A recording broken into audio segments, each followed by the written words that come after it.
Good morning. Good morning students. आप सभी बच्चों का आज की क्लास में स्वागत है। आज हम मैथमेटिक्स भाग 1 का पहला पार्ट समुच्चय उसका तीसरा प्रश्न संग्रह करने वाले हैं। इसके पहले आपने प्रश्न संग्रह 1.1 और 1.2 दो ऑलरेडी कर लिया है, सीख लिया है। तो आज हम अगला प्रश्न संग्रह शुरू करेंगे। प्रश्न संग्रह शुरू करने के पहले उसमें जिन घटकों पर आधारित सवाल पूछे गए हैं या जिन संकल्पनाओं पर आधारित सवाल पूछे गए हैं वो गणितीय संकल्पनाएं कौन सी है, कौन कौन सी परिभाषाएं हैं जिनको आपको समझना है ताकि हम उस प्रश्न संग्रह के सवालों को कर सके। तो पहले हम उन संकल्पनाओं को देखेंगे और उसके बाद प्रश्न संग्रह को शुरू करेंगे। सबसे पहली संकल्पना जो आपको प्रश्न संग्रह 1.3 करने के पहले सीखनी है वो है उप समुच्चय। अभी आप सब बच्चे जानते हैं कि समुच्चय होता क्या है और समुच्चय को लिखते कैसे हैं। अब उप समुच्चय क्या है उसे समझने के लिए हम एक उदाहरण देखेंगे। मान लो कि a बराबर 1 2 3 4 5 इस तरह की 5 संख्याएं दी है, घटक दिए गए हैं। ये है हमारा समुच्चय A। अभी आपको अगर इस सेम समुच्चय A का उप समुच्चय लिखना है तो वो कैसे लिखा जाएगा या उसका मतलब क्या होता है। जब हम कोई भी विषय की पुस्तक पढ़ते हैं तो उसमें कोई भी पाठ होता है, फिर उसके अंदर और उसके घटक होते हैं। जैसे कोई भी विभाग है फिर उसका उप विभाग आता है। उसी तरह से अगर कोई समुच्चय आपको दिया गया है और आपको उसका उप समुच्चय लिखना है तो उसका मतलब होता है कि हमें इसमें से कुछ घटक को लेकर हम समुच्चय बना सकते हैं। अगर मान लो कि मैंने एक समुच्चय लिखा B और उसमें मैंने कोई भी दो घटक लिखे 2 and 4। अब ये जो दोनों घटक हैं, जो 2 और 4 यहाँ पर दिया गया है समुच्चय B में, ये सेम घटक हमारे समुच्चय A के अंदर भी है। तो हम कह सकते हैं कि समुच्चय B समुच्चय A का उप समुच्चय है। तो उप समुच्चय का मतलब होता है कि उसके सभी घटक जो बड़ा वाला समुच्चय है उसके अंदर आने चाहिए, तो हम उसको उप समुच्चय कहते हैं। और उप समुच्चय को दर्शाने के लिए इस तरह के चिन्ह का इस्तेमाल किया जाता है। जैसे हम सी लिखते हैं इंग्लिश का, वैसे ही सी लिखना है और उसके बाद बराबर लिखने के लिए जैसे हम एक रेखा खींचते हैं वैसे ही रेखा यहाँ पर आपको सी के नीचे खींचनी है। ये जो है उप समुच्चय का चिन्ह है। तो जब भी हमें किसी समुच्चय का उप समुच्चय लिखना होता है या उसको चिन्ह के माध्यम से दर्शाना होता है तो हम इस चिन्ह का इस्तेमाल करते हैं। तो अगर हमें लिखकर दिखाना है कि B जो है यह समुच्चय A का उप समुच्चय है तो उसको ऐसे लिखेंगे, B उप समुच्चय है A का। तो जो छोटा वाला समुच्चय हमने बनाया है, जो हमने उप समुच्चय बनाया है, पहले उसको लिखना है, फिर उसके बाद उप समुच्चय का चिन्ह बनाना है और उसके बाद फिर बड़े वाले समुच्चय का नाम लिखना है। तो इसको हम कहते हैं उप समुच्चय। उप समुच्चय का मतलब होता है इसके सभी घटक इस वाले समुच्चय के अंदर आने चाहिए। तो ये हो गया हमारा उप समुच्चय। अगला जो कॉन्सेप्ट है, जो अगली संकल्पना है जो आपको समझनी है वो है वेन आकृति। अभी यहाँ पर वेन आकृति, आकृति लिखा गया है नाम, तो इससे स्पष्ट होता है कि हम कुछ ऐसा सीखेंगे जिसे हम आकृति के माध्यम से दर्शाएंगे, ड्राइंग बनाकर दर्शाएंगे। और इस संकल्पना को वेन आकृति ऐसा नाम इसलिए दिया गया है क्योंकि इसकी खोज जिस तर्कशास्त्री ने की थी उनका नाम था जॉन वेन। तो जॉन वेन ने इस तरीके को ढूंढ निकाला था, खोजा था, तो इसलिए उन्हीं के नाम पर इसको वेन आकृति ऐसा नाम जो है वो दिया गया है। वेन आकृति के माध्यम से हम किसी भी समुच्चय को, जो भी समुच्चय हमारे प्रश्न में दिया गया है, हम उस समुच्चय को आकृति के माध्यम से स्पष्ट रूप से दर्शा सकते हैं। अभी जो ऊपर वाला उदाहरण दिया है मैंने, सेम उसी उदाहरण की सहायता से हम वेन आकृति बनाएंगे। ए समुच्चय दिया है और 1 2 3 4 5 ये इसके घटक है। अगर सेम इसी चीज को मुझे वेन आकृति के माध्यम से दर्शाना है तो हम एक आकृति बनाएंगे। वो आकृति किसी भी आकार की हो सकती है, गोलाकार हो सकती है, अंडे के आकार की हो सकती है, आप त्रिभुज बना सकते हो, किसी भी प्रकार का चतुर्भुज बना सकते हो, कोई भी आकृति चलेगी।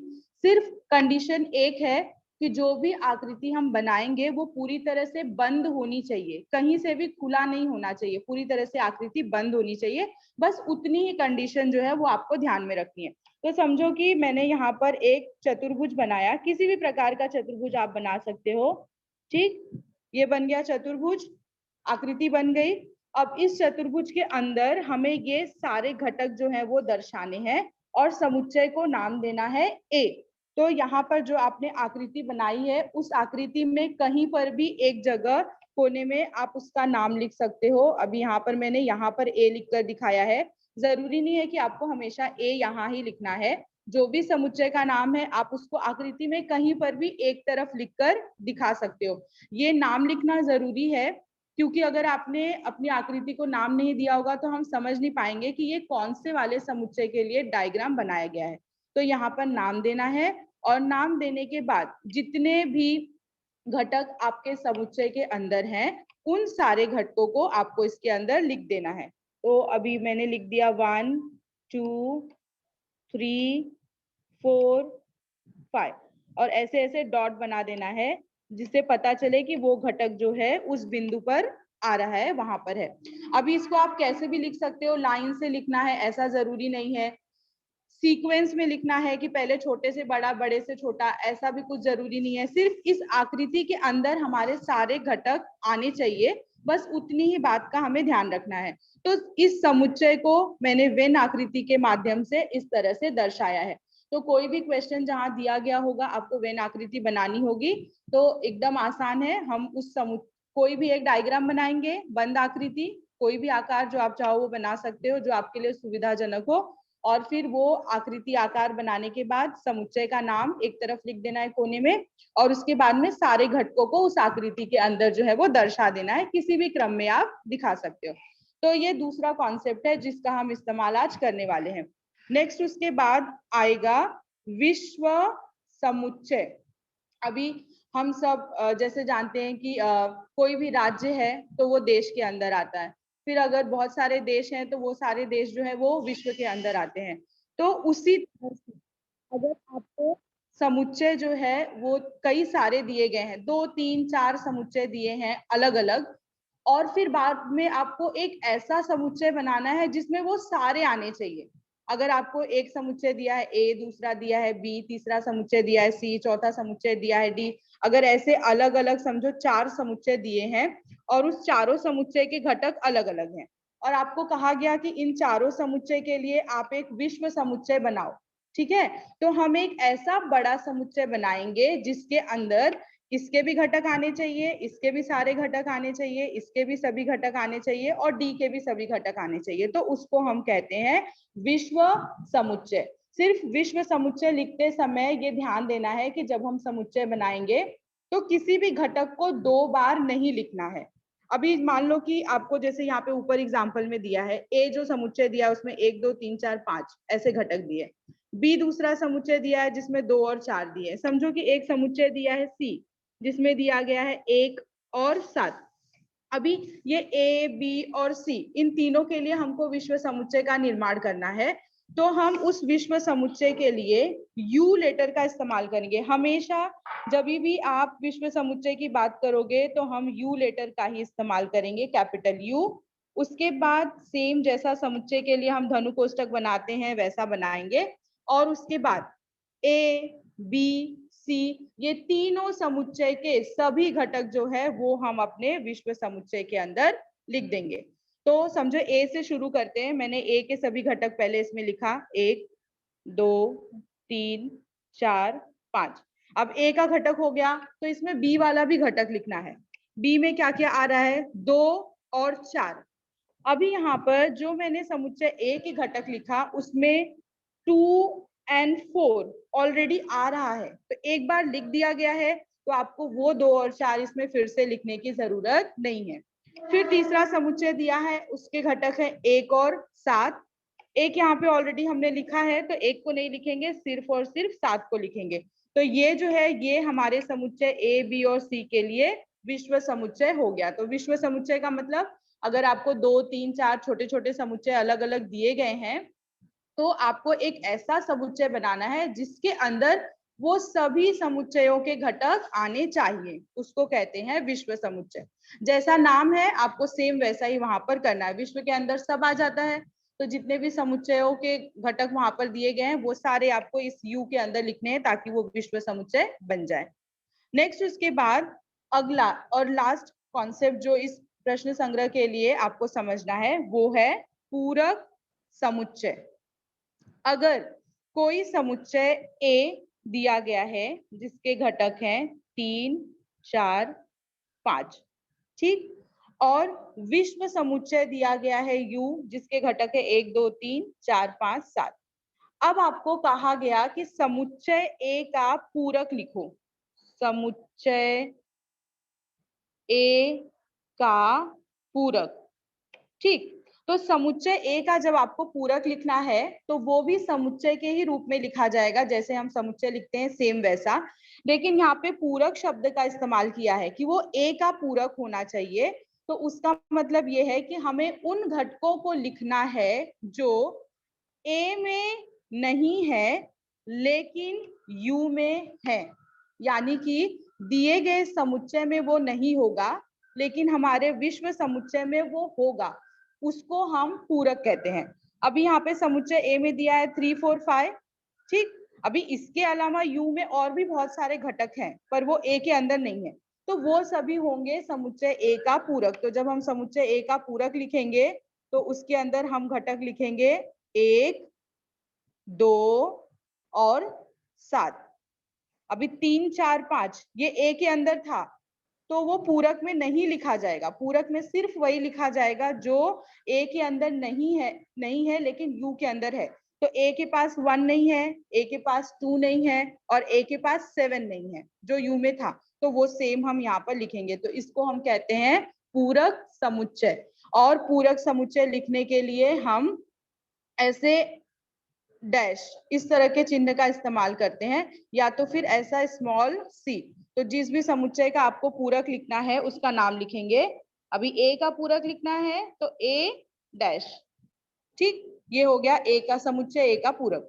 या फिर उसको ऐसे लिख सकते हैं, ए लिखना है और उसके ऊपर ऐसा छोटा सा सी बनाना है, उसका भी मतलब होता है पूरक समुच्चय। तो आप इन दोनों में से किसी भी संकेत का इस्तेमाल जो है वो पूरक समुच्चय के लिए कर सकते हो। तो उप समुच्चय, वेन आकृति, विश्व समुच्चय और पूरक समुच्चय, इन 4 बातों को आपको याद रखना है इस प्रश्न संग्रह के सवालों के लिए।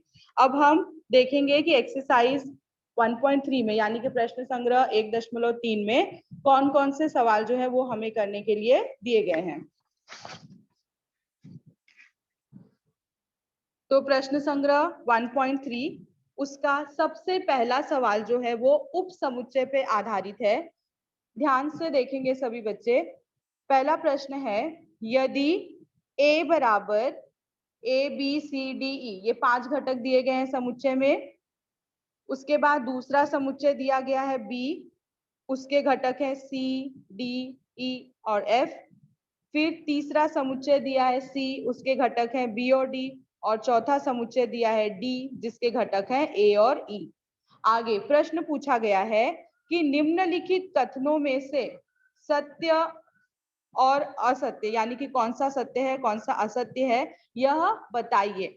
आपको कहीं पर भी उसका कारण नहीं लिखना है, स्पष्टीकरण नहीं देना है, सिर्फ जो कथन लिखा गया है आपको बताना है कि वो सही है कि गलत है। और देखिए 2-2 समुच्चय का नाम दिया है और उसके बीच ऐसा चिन्ह बनाया गया है जो कि उप समुच्चय का चिन्ह है। तो हमको चेक करना है कि समुच्चय सी बी का उप समुच्चय है कि नहीं है। अगर उप समुच्चय है तो हम लिखेंगे सत्य और अगर नहीं है तो लिखेंगे असत्य। अब ये उप समुच्चय है कि नहीं है ये कैसे पता चलेगा, इसके लिए हम इसके घटकों को देखेंगे। जो समुच्चय आपको पहले दिया गया है, ठीक, अभी सी यहाँ पे पहले दिया गया है, चेक करना है कि सी इसका उप समुच्चय है कि नहीं है। तो हम देखेंगे कि सी के जो भी घटक हैं वो बी के अंदर आ रहे हैं कि नहीं आ रहे हैं। सी का सारा घटक बी के अंदर आना चाहिए। अगर ऐसा हो रहा है तो उप समुच्चय है और अगर ऐसा नहीं हो रहा है तो उप समुच्चय नहीं है। तो चलिए चेक करते हैं, देखते हैं। अभी यहाँ पे 1, 2, 3, 4 समुच्चय दिए हैं लेकिन जब आप एक एक प्रश्न करोगे तो सिर्फ 2 ही समुच्चय को उस समय पे ध्यान में देना है और बाकी समुच्चयों पे ध्यान नहीं देना है, नहीं तो आप कंफ्यूज हो जाओगे। तो अभी दिया है सी और बी, तो हम सिर्फ सी और बी उन्हीं 2 को देखेंगे। ये है हमारा समुच्चय बी और ये है हमारा समुच्चय सी। अब शर्त ये है कि सी के सभी घटक बी के अंदर आने चाहिए, तब वो उपसमुच्चय होगा। तो चेक करते हैं, सी में दिया गया है बी, डी में, यहाँ पर बी में बी है क्या, स्मॉल बी, यहाँ पर कहीं पर भी बी नहीं है, ठीक। तो इसका मतलब ये हुआ कि सी जो है वो बी का उपसमुच्चय नहीं है, क्योंकि उपसमुच्चय होने के लिए बी को भी इसमें होना चाहिए और डी को भी इसमें होना चाहिए। तो डी तो ऑलरेडी है, लेकिन यहाँ पर बी नहीं है, तो इसलिए सी सबसेट ऑफ बी, ये कथन असत्य है। सी बी का उपसमुच्चय नहीं है, तो यहाँ पर हम लिखेंगे असत्य। ठीक उसी तरह से अगला प्रश्न दिया गया है डी सबसेट ऑफ बी, यानी कि चेक करिए डी बी का उपसमुच्चय है कि नहीं है। तो अब हम घटक देखेंगे, डी के सभी घटक बी के अंदर आ रहे हैं क्या, अगर आ रहे हैं तो उपसमुच्चय है और अगर नहीं आया तो उपसमुच्चय नहीं है। अभी डी में देखो क्या क्या दिया है, डी में दिया है ए और दिया है ई, तो हमारे बी के अंदर ए भी आना चाहिए और ई भी आना चाहिए। अब बी को देख लेते हैं, बी में ई तो आ रहा है लेकिन ए यहाँ पर नहीं है, तो इसका मतलब कि डी बी का उपसमुच्चय नहीं होगा। ठीक, इन दोनों उदाहरणों में उपसमुच्चय नहीं है। अगला एक और क्वेश्चन देखते हैं। चलो, यहाँ पे दिया है डी सबसेट ऑफ ए, यानी कि डी जो है वो ए का उपसमुच्चय है क्या, चेक करते हैं। डी में है ए और ई, अगर आप ए में देखोगे तो ए के पास ए है और साथ ही साथ ए के पास ई भी है, तो डी के दोनों घटक ए के अंदर हैं, तो इसका मतलब ये हुआ कि डी जो है वो ए का उपसमुच्चय है, तो ये घटक हो गया सत्य। ठीक, तो इस तरह का जो चिन्ह दिया गया है इसका मतलब कि आपको चेक करना है कि ये पहला वाला इसका उपसमुच्चय है कि नहीं है। तो इसके सारे घटक इस वाले समुच्चय में आने चाहिए, अगर आ रहा होगा तो उपसमुच्चय है और अगर नहीं आएगा तो उपसमुच्चय नहीं है। तो ये हमने 3 सब क्वेश्चंस डिस्कस किए। अभी ऐसे ही आपको 3 और प्रश्न इसमें दिए गए हैं, तो वो सभी आम बच्चे खुद से करने के लिए ट्राई करेंगे। सेम कॉन्सेप्ट उसमें भी आपको इस्तेमाल करना है। तो ये क्वेश्चन आपका उपसमुच्चय पे आधारित था। अभी आगे बढ़ते हैं दूसरे प्रश्न की ओर। क्वेश्चन नंबर 2 दिया गया है 1 से 20 तक की प्राकृत संख्याओं का विश्व समुच्चय लेकर x और y वेन आकृति में दर्शाइए। तो आपको 2 अलग अलग समुच्चय दिए गए हैं, एक दिया गया है समुच्चय x और दूसरा दिया गया है समुच्चय y। ठीक, तो आपको इन दोनों समुच्चयों को आकृति के माध्यम से दर्शाना है और उसके बाद कहा गया है कि इन दोनों समुच्चयों के लिए आपको एक विश्व समुच्चय लेना है और उस विश्व समुच्चय में हम 1 से लेके 20 तक की प्राकृत संख्याओं को लिखेंगे। तो 1 से 20 तक की प्राकृत संख्या यानी कि 1 से 20 तक की सभी संख्याएं, 1 2 3 4 5 6 7 8 9 10 11 12 से लेकर 20 तक, 1 से 20 तक की सभी प्राकृत संख्याएं उस विश्व समुच्चय में आपको लिखनी है। अभी जो समुच्चय x और y यहाँ पर दिया गया है वो दिया गया है गुण वर्णन पद्धति से। तो जब हम आकृति बनाएंगे तो आकृति में हमें उसके घटक दर्शाने होंगे, कौन कौन सा घटक आ रहा है। तो जो सबसे पहला काम आपको करना है वो ये कि आप अपने समुच्चय की जो गुण वर्णन पद्धति दी गई है उसको सूची पद्धति में बदलकर लिखेंगे और उसके बाद आकृति बनाएंगे, क्योंकि जब तक हम सूची पद्धति में नहीं लिखेंगे हमें उनके घटक अलग अलग कौन कौन से हैं पता नहीं चलेंगे, तो आकृति कैसे बनेगी। तो इसलिए पहले हम उनके घटक लिखेंगे। तो क्या दिया गया है यहाँ पे गुण वर्णन पद्धति में, समुच्चय x उसके बारे में बताया गया है, उसका घटक है x बिलोंग्स टू n। ये जो n लेटर है हम ये प्राकृत संख्याओं के लिए इस्तेमाल करते हैं, यानी कि इस समुच्चय x के अंदर मेरे जितने भी घटक आएंगे वो सभी प्राकृत संख्याएं होंगी। और दिया गया है 7 less than x less than 15। अभी प्राकृत संख्याएं तो असंख्य तक होती हैं, अनंत तक होती है। अब वो सबको हमें यहाँ पर नहीं लिखना है, हमें कितना लिखना है, सिर्फ 7 से लेके 15 के बीच की, क्योंकि x जो है वो यहाँ पर आ रहा है 7 less than x less than 15, यानी कि x का मान 7 से बड़ा होना चाहिए और 15 से छोटा होना चाहिए। तो जो जो संख्याएं 7 से बड़ी हैं और 15 से छोटी हैं, उन संख्याओं को हम यहाँ पर अपने समुच्चय में लिखेंगे। तो ऐसे आएगा समुच्चय x बराबर, इसको सूची पद्धति में लिखेंगे तो 7 से बड़ी प्राकृत संख्या तो 8 से शुरू होगी, 8, 9, 10, 11, 12, 13 और 14। 14 के आगे का कुछ नहीं लिखेंगे, क्योंकि यहाँ पे कहा गया है कि 7 से 15 के बीच की, 7 से बड़ा और 15 से छोटा। तो इस तरह से संख्याओं को लिखेंगे। और यहाँ पे ये जो बिलोंग्स टू n दिया गया है, प्राकृत संख्या, तो इसलिए हमने सिर्फ सभी प्राकृत संख्याओं को लिखा है, किसी भी ऋणात्मक संख्या को या भिन्न वाली संख्या को किसी को नहीं लिखा है। ठीक, तो इस तरह से आएगा। अब जो दूसरा समुच्चय दिया गया है y, उसकी गुण वर्णन पद्धति इस तरह से दी गई है कि y बिलोंग्स टू n, यानी कि y के भी सभी घटक प्राकृत संख्याएं हैं और यह 1 से 20 के बीच की अभाज्य संख्या है। तो 1 से 20 की जो अभाज्य संख्याएं होंगी वो हमारे समुच्चय y के अंदर आएंगी। तो आप सभी बच्चों को ज्ञात होना चाहिए कि अभाज्य संख्या क्या होती है। तो जिन संख्याओं में या तो 1 से या फिर सिर्फ उसी संख्या से, यानी कि खुद से भाग जाता है, उनको हम अभाज्य संख्याएं कहते हैं। तो 1 से 20 तक के बीच में 2, ये सबसे पहली अभाज्य संख्या है। 2 में या तो 1 से भाग जाएगा या तो 2 से, और किसी संख्या से नहीं जाता।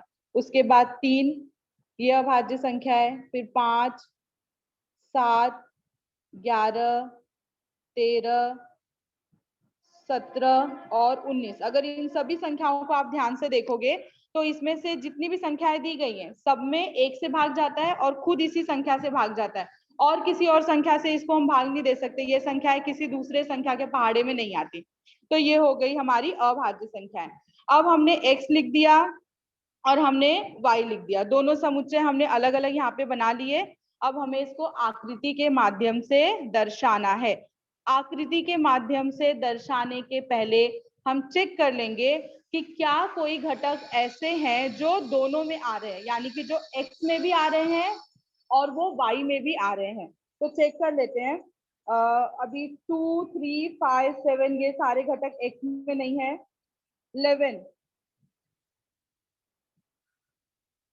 ये x में भी आ रहा है और y में भी आ रहा है।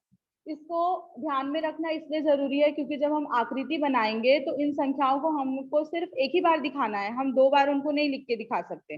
तो ये लिखा 11, फिर उसके बाद 13,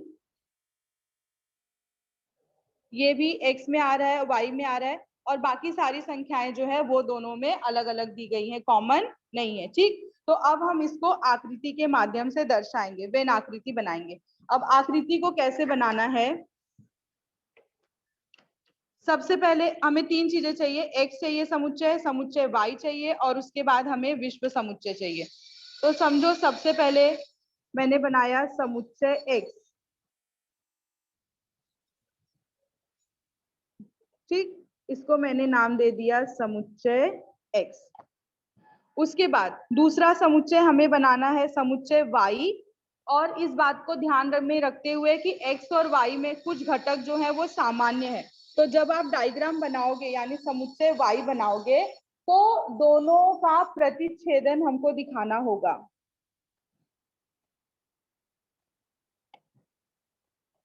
ये हो गया हमारा समुच्चय y। तो यहां से लेकर यहां तक ये x है, और फिर यहां से लेकर यहां तक जो दूसरा सर्कल दिख रहा है वो हमारा y है। और ये जो भाग यहाँ पे दिख रहा है थोड़ा सा कॉमन, जो x में भी आ रहा है और y में भी आ रहा है, तो यहाँ पर हम उन घटकों को दिखाएंगे जो दोनों समुच्चय में आ रहे हैं। ठीक, तो अब हम अपने समुच्चय से नंबर लिखते जाएंगे।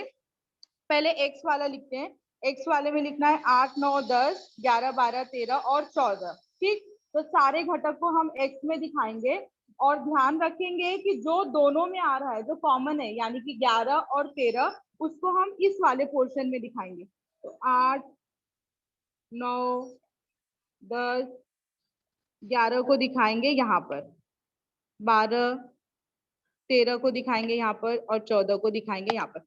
तो अब देखो इस x के अंदर 8, 9, 10, 11, 12, 13, 14 x के अंदर पूरा आ रहा है, सारी संख्याएं आ रही है जो हमारे समुच्चय के अंदर थी। अब हम y को लिखेंगे। y में हमको लिखना है 2, 3, 5, 7, 11, 13, 17, 19। तो हमने लिखा 2, 3, 5, 7, 11 और 13 ऑलरेडी लिखा गया है, 17 और 19। ठीक, तो अब जब हम समुच्चय y को देखेंगे तो उसके अंदर देखो सारी संख्याएं आ रही है। 11, 13 इसके साथ भी गिना जाएगा और 11, 13 इसके साथ भी गिना जाएगा क्योंकि वो दोनों में आ रहा है, तो 2 बार लिखने की जरूरत नहीं है। अब बोला गया है कि हमें 1 से 20 तक की प्राकृत संख्याओं का विश्व समुच्चय बनाना है और उसके अंदर x और y की आकृति। तो अब हम एक ऐसी आकृति बनाएंगे जिसके अंदर ये पूरा x और y आ जाना चाहिए। तो समझो कि मैंने एक ऐसी बॉक्स शेप की यानी चतुर्भुज के आकार की आकृति बनाई। ठीक, इसको नाम दे देंगे u। ये होगा हमारा विश्व समुच्चय। अभी इसके अंदर x भी आ गया और y भी आ गया। कहा गया है कि विश्व समुच्चय के अंदर 1 से लेके 20 तक की सभी प्राकृत संख्याएं आनी चाहिए। तो 1 से 20 तक में जितनी प्राकृत संख्याएं होती हैं उसमें से बहुत सारी यहाँ पर x और y में हमने लिख लिया। तो जो मैंने एक बार लिख लिया है x और y के अंदर वो ऑलरेडी इस u के अंदर आ रहा है, इस बड़े बॉक्स के अंदर ये सारी संख्याएं आ रही है, तो उसको आपको फिर से नहीं लिखना है। जो संख्याएं बच जा रही हैं यानी 1 से 20 तक में जो भी संख्याएं अभी तक नहीं लिखी गई है हम उन संख्याओं को अपने विश्व समुच्चय के अंदर लिखकर दिखाएंगे। तो 1 कहीं पर भी नहीं आया है तो हम यहाँ पर 1 लिख देंगे। उसके बाद 2, 3 ऑलरेडी है, 4 कहीं पर नहीं आया है तो हम 4 लिख देंगे। फिर 5 ऑलरेडी है, 6 कहीं पर नहीं आया है तो 6 लिख देंगे और 7 ऑलरेडी आया है, 8, 9, 10, 11, 12, 13, 14 सभी संख्याएं आई हैं। 15 नहीं आया है तो हम वो लिख देंगे। 16 नहीं आया है उसको लिखेंगे। फिर 17 है, 18 नहीं आया है उसको लिखेंगे और 20। ठीक है, आप कहीं पर भी नंबर लिख सकते हो, बस ध्यान रखना है कि वो x और y के बाहर हो और u के अंदर हो। तो ये हो गया हमारा विश्व समुच्चय। तो हमने विश्व समुच्चय बना लिया, x और y लिख दिया। जो घटक x और y दोनों में आ रहे हैं तो उनको 2 बार नहीं लिखना है, तो इसलिए हमने इस तरह का प्रतिच्छेदन वाली आकृति बनाई है और वहां पर 11 और 13 को लिखा है। तो इस तरह से हमें वेन आकृति के सवालों को हल करना है। ठीक, अभी नेक्स्ट स्टार्ट करते हैं अगला क्वेश्चन, इसी एक्सरसाइज का क्वेश्चन नंबर 3 दिया गया है। u बराबर 1, 2, 3, 7, 8, 9, 10, 11, 12 विश्व समुच्चय और एक समुच्चय दिया है p जिसके घटक है 1, 3, 7 और 10। कहा गया है कि u, p और p डैश को वेन आकृति में दर्शाइए। तो u दिया गया है, p दिया गया है, 2 ऑलरेडी दिया गया है, p डैश नहीं दिया है। हाँ, p डैश यानी कि समुच्चय p का पूरक। तो सबसे पहले हम पूरक समुच्चय को लिखेंगे, p डैश को लिखेंगे ताकि हम उसको आकृति में दर्शा सके। ठीक, तो p का पूरक, पूरक में कौन कौन से घटक आएंगे? वो घटक जो p के अंदर नहीं है लेकिन u के अंदर है। ठीक है, तो p में 2 नहीं दिया गया है, u के अंदर है तो वो 2 लिख देंगे। उसके बाद p में 8 नहीं है, 9 नहीं है, 11 नहीं है, 12 नहीं है। ठीक, तो ये सारे घटक हमारे p के अंदर नहीं है लेकिन u के अंदर है, तो वो सब यहाँ पर लिखा जाएगा, ये हो जाएगा p का पूरक। अभी सेम इसको आपको वेन आकृति में दर्शाना है, तो सबसे पहले हम एक विश्व समुच्चय के लिए पहले आकृति बनाएंगे, बड़ी वाली आकृति। ठीक, तो समझो ये हो गया हमारा u विश्व समुच्चय। ठीक, अब उसके बाद p और p डैश को दर्शाना है। अगर आप ध्यान से देखोगे तो समुच्चय p और p डैश में कोई भी चीज कॉमन नहीं होती। कभी भी किसी भी समुच्चय और उसके पूरक समुच्चय में कोई भी घटक कॉमन नहीं होता, उनके घटक एकदम अलग अलग होते हैं। जो p में आएगा वो p डैश में नहीं आएगा और जो p डैश में आएगा वो p में नहीं आएगा। तो अब हमने u बना लिया है और पूरक समुच्चय इसमें लिख और समुच्चय p लिखकर दिखाना है। तो 2 आकृति बनाएंगे अलग अलग, दोनों को एकदम अलग बनाना है क्योंकि दोनों में कुछ भी कॉमन नहीं होगा, कोई भी सामान्य घटक नहीं होगा। एक को नाम दे देंगे p और दूसरे को नाम दे देंगे p डैश। अब P वाले घटक इसमें लिख देंगे 1, 3, 7 और 10, और P डैश वाले घटक इसमें लिख देंगे 2, 8, 9, 11 और 12। ठीक, जब हम P और P डैश को दोनों लिख लेंगे और आप इसको यहाँ से तुलना करोगे तो देखोगे कि U के सारे घटक ऑलरेडी इसमें आ गए हैं। U में 1, 2, 3, 7, 8, 9, 10, 11, 12 जो संख्याएं थी वो सारी संख्याएं यहाँ पर लिखी जा चुकी हैं, या तो P में या तो P डैश में। तो सब नंबर यहाँ पर आ गए हैं, कोई भी नंबर अब बचा नहीं है। तो यहाँ पर इन दोनों के बाहर कोई भी संख्या लिखने की जरूरत नहीं है, ये दोनों मिलाकर विश्व समुच्चय का निर्माण करेंगे। तो इस तरह से आपको आकृति बनानी है। तो पूरक समुच्चय वाले किसी भी आकृति में दोनों समुच्चय के अंदर कोई भी घटक कॉमन नहीं होगा, दोनों एकदम अलग अलग होंगे। अगला प्रश्न दिया है P डैश का डैश, यानी जो P का पूरक है अगर हम उसका पूरक लेंगे तो वो P के बराबर होगा, इसकी जांच कीजिए। अभी हमने यहाँ पे P का पूरक लिखा है, ठीक। अभी सेम इसका हम पूरक लिखते हैं, यानी कि P डैश, ये जो हमने लिखा है इसका पूरक। तो जब आप इसका पूरक लिखने जाओगे तो उसका मतलब है कि जो घटक इसके अंदर नहीं है लेकिन U में है। तो अभी इसके यहाँ पर 1 नहीं आ रहा है, U में 1 है तो हम यहाँ पे लिख देंगे 1। फिर यहाँ पर 3 नहीं दिया गया है, U में 3 है तो वो लिख देंगे। फिर यहाँ पर 7 नहीं दिया गया है, U के अंदर 7 है तो वो लिख देंगे। बाकी 8, 9 ऑलरेडी है, 10 यहाँ पर नहीं है, ठीक। तो ये मैंने तीनों घटक लिख दिए P डैश और U की तुलना करके, यानी कि जो P डैश में नहीं है लेकिन U के अंदर है तो वो P डैश का पूरक होगा। तो ये घटक मैंने यहाँ पर लिखे। अब ये लिखने के बाद अगर आप इसको और इसको कंपेयर करोगे, ठीक, यहाँ पे जो P दिया था उसमें 1, 3, 7, 10 था, और जब हमने P के पूरक का भी पूरक लिखा तो उसमें भी आया 1, 3, 7 और 10, यानी कि दोनों का मान समान होगा, ये इससे सिद्ध होता है। तो अगर किसी भी समुच्चय के पूरक का पूरक हम अगर लेते हैं तो हमें वही समुच्चय फिर से मिल जाएगा। ये किसी भी समुच्चय के लिए ट्रू है, ठीक है।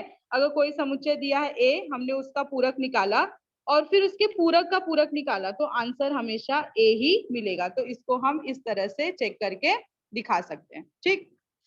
नेक्स्ट उसके बाद क्वेश्चन नंबर 4 दिया गया है, यदि A बराबर 1, 3, 2, 7 तो A के कोई 3 उप समुच्चय लिखिए। अभी आपको उप समुच्चय बनाना है खुद से। तो उप समुच्चय यानी कि हमको इस समुच्चय में से घटक लेकर लिखने हैं, ठीक है। और उप समुच्चय जो है या तो वो समुच्चय खुद होगा या तो उससे छोटा। तो हम इसके बहुत सारे उप समुच्चय बना सकते हैं। यहाँ पे 3 दिया उदाहरण, तो समझो मैंने एक समुच्चय लिया, उसको नाम दिया B। यहाँ पे घटक है 1, 3, 2 और 7। तो आप इसमें से कोई भी एक घटक, 2 घटक, 3 घटक या तो पूरे के पूरे 4 घटक लिखकर उसको उप समुच्चय बना सकते हो। और मैंने यहाँ पे B लिखा है और यहाँ पे लिखा है 1, 3, 2, ठीक है। यहाँ पे 3 ये घटक मैंने डाले, ये तीनों घटक यहाँ पर आ रहे हैं, तो इसका मतलब हो गया कि B जो है वो A का उपसमुच्चय है। ऐसे ही हम बहुत सारे बना सकते हैं। C लिखा मैंने, अब मैं यहाँ पे लिख रही हूँ 2, 7। सिर्फ मैंने 2 घटक लिखे, 2 और 7। ये 2 और 7 यहाँ पर A में आ रहे हैं, तो उसका मतलब कि C जो है वो A का उपसमुच्चय है। अगला मैंने एक और समुच्चय बनाया D, उसमें मैंने सिर्फ एक संख्या लिखी 3। ये संख्या भी इसके अंदर आ रही है, तो D जो है वो A का उपसमुच्चय है। ऐसे आप बहुत सारे उपसमुच्चय किसी भी समुच्चय के लिए बना सकते हो। एकदम आसान प्रश्न है। अगला क्वेश्चन, क्वेश्चन नंबर 5, निम्नलिखित समुच्चयों में से कौन सा समुच्चय दूसरे कौन से समुच्चय का उपसमुच्चय है वो आपको बताना है। अभी P दिया है पुणे के निवासियों का समुच्चय, I दिया है इंदौर के निवासियों का समुच्चय, H महाराष्ट्र के निवासियों का समुच्चय, M मध्य प्रदेश के निवासियों का समुच्चय और B भारत के निवासियों का समुच्चय। तो अलग अलग समुच्चय दिया गया है और सबको नाम दिया गया है और बताना है कि कौन सा किसका उपसमुच्चय है। तो पुणे जो है वो महाराष्ट्र में आता है, ठीक। तो हम लिख सकते हैं कि P उपसमुच्चय है H का, ठीक। पुणे महाराष्ट्र में आता है इसलिए P जो है वो H का उपसमुच्चय है। सेम उसी तरह से इंदौर जो है वो मध्य प्रदेश में आता है, तो हम लिख सकते हैं आई उप समुच्चय है एम का। नेक्स्ट, अभी ये चाहे पुणे है, चाहे इंदौर है, चाहे महाराष्ट्र है, चाहे मध्य प्रदेश है, ये सभी चाहे वो राज्य हो या फिर जिले हो, सब भारत के अंदर आते हैं, तो सब भारत के उप समुच्चय है।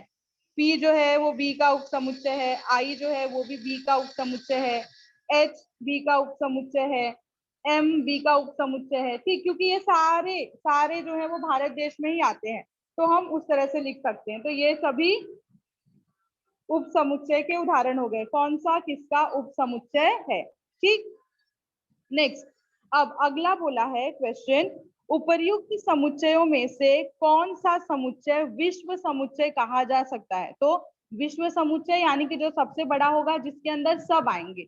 तो यहाँ जो आपको 5 उदाहरण दिए है, पुणे, इंदौर, महाराष्ट्र, मध्य प्रदेश और भारत, इसमें से सबसे बड़ा समुच्चय है भारत। भारत में सब आएगा, भारत में पुणे भी है, इंदौर भी है, महाराष्ट्र भी है, मध्य प्रदेश भी है। तो कौन सा समुच्चय विश्व समुच्चय कहा जा सकता है, तो हम यहाँ पर बताएंगे कि जो समुच्चय बी है वो विश्व समुच्चय है, उसके अंदर बाकी सारे समुच्चय आने वाले हैं। ठीक, next, last question, question number 6 आपके प्रश्न संग्रह का।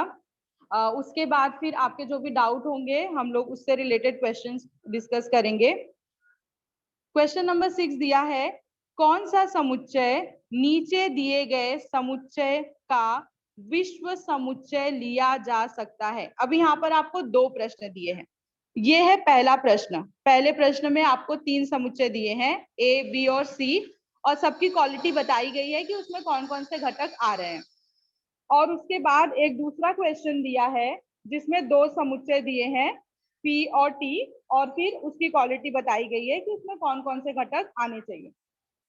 अभी देखो, जो पहला दिया है समुच्चय ए, उसमें दिया है 5 की गुणज संख्याओं का समुच्चय। तो 5 की गुणज संख्या यानी 5, 10, 15, 20, 25, 30 ऐसी संख्या है।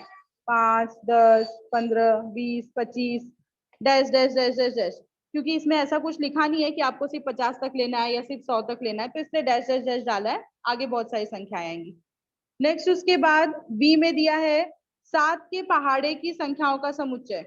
तो 7 के 7, 7 दूनी 14, फिर 21, 28 dash dash dash dash dash, इसके आगे 7 दाह में 70 होता है। हम सिर्फ वहीं तक पहाड़ा पढ़ते हैं, लेकिन पहाड़ा वहां पे खत्म नहीं होता। फिर 7 में हम 11 का गुणा करेंगे, 7 में 12 का गुणा करेंगे, तो वो आगे आगे आगे संख्याएं मिलती जाएंगी। नेक्स्ट, सी में दिया है 12 की गुणज संख्याओं का समुच्चय। तो 12 की गुणज यानी 12, 24, 36, 48 dash dash dash dash dash. ठीक, अब समुच्चय ए में ऐसी संख्याएं आएंगी, समुच्चय बी में ऐसी संख्याएं, समुच्चय सी में ऐसी। अब हमें कोई एक ऐसा समुच्चय सोचना है जिसके अंदर ये सारे घटक भी आए, ये भी सारे घटक आए, ये भी सारे घटक आए, वो हमको विश्व समुच्चय दिखाना है।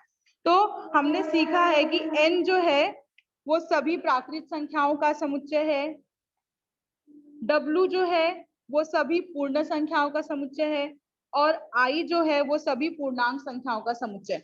तो अगर हम इसमें से किसी भी का चुनाव करते हैं, अगर हम n चूज करते हैं सभी प्राकृत संख्याओं का समुच्चय, तो ये सारी संख्याएं उसके अंदर आ जाएंगी, चाहे वो कितनी भी बड़ी हो। और इसके आगे 48 के आगे भी लिखेंगे, 100 तक, 200 तक, 500 तक, सभी संख्या उसके अंदर आएंगी।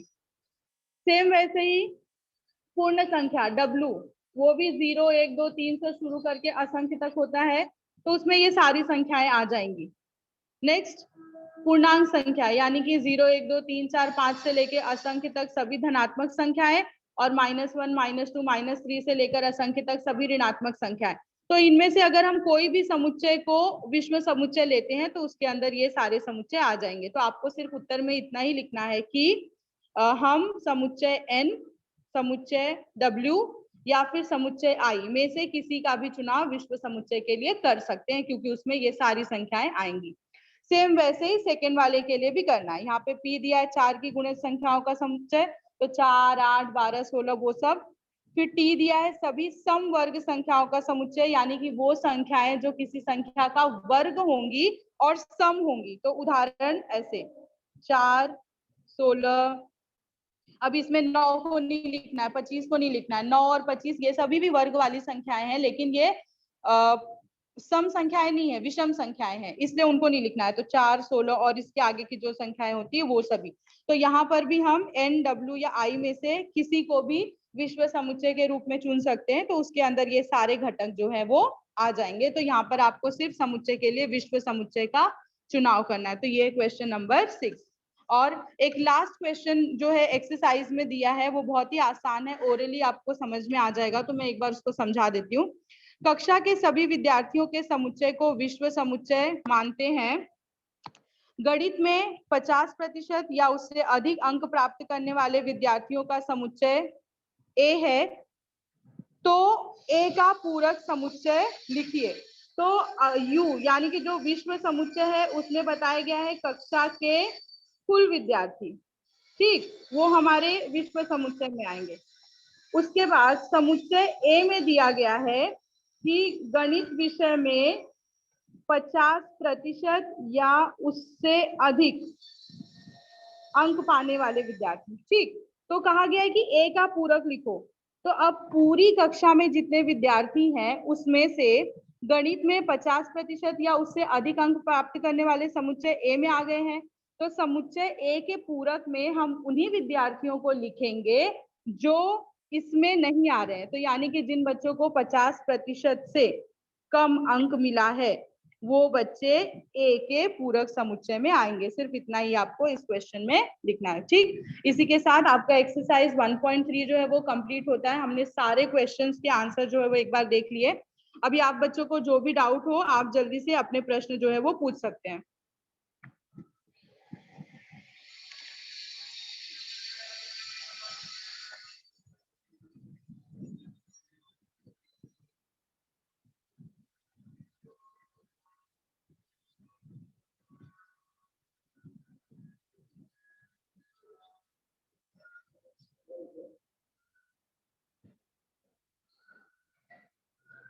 सर बच्चों से क्वेश्चन ले सकते हैं।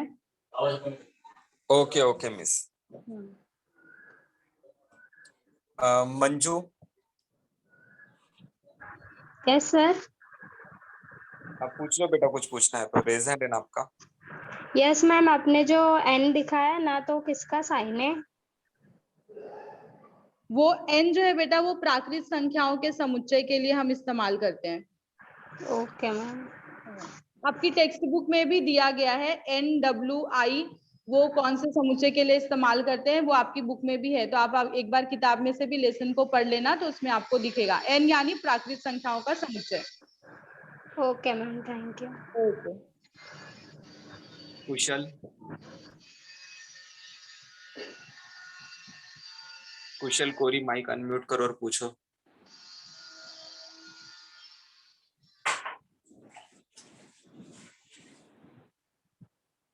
कृष्णा कोरी, रेज हैंड है आपका, पूछो बेटा।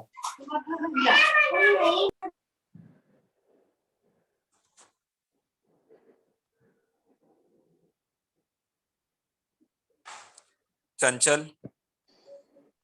मैम आपने जो क्वेश्चन 6 का बताया था आप वापस बताओ ना, उसका सेकंड वाला। क्वेश्चन नंबर 6 का सेकंड, अच्छा ठीक है। ये फर्स्ट वाला आपको समझा पूरा अच्छे से, पहला वाला?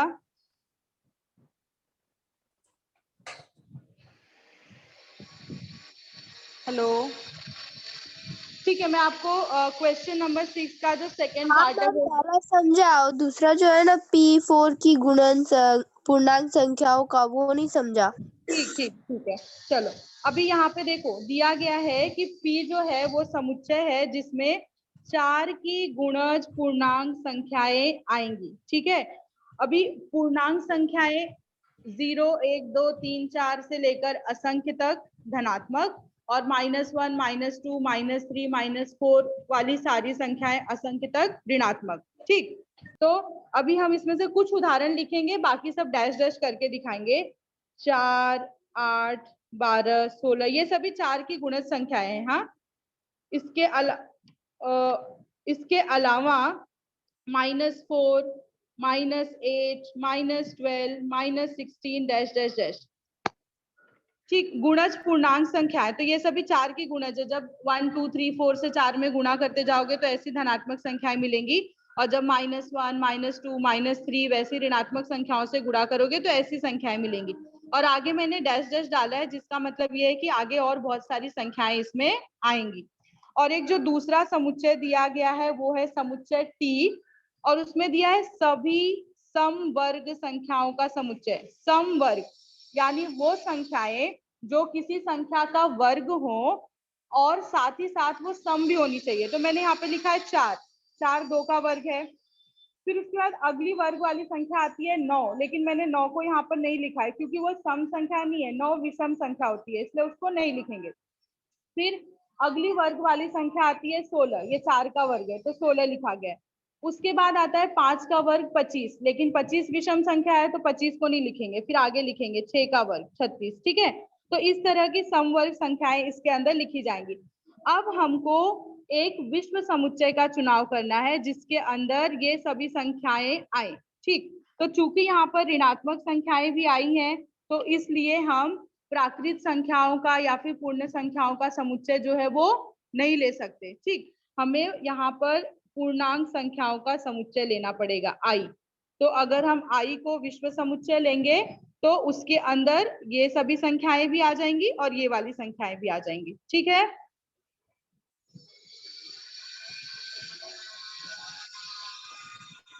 मिस समय हो गया है, आप एंड कर दीजिए। हाँ सर।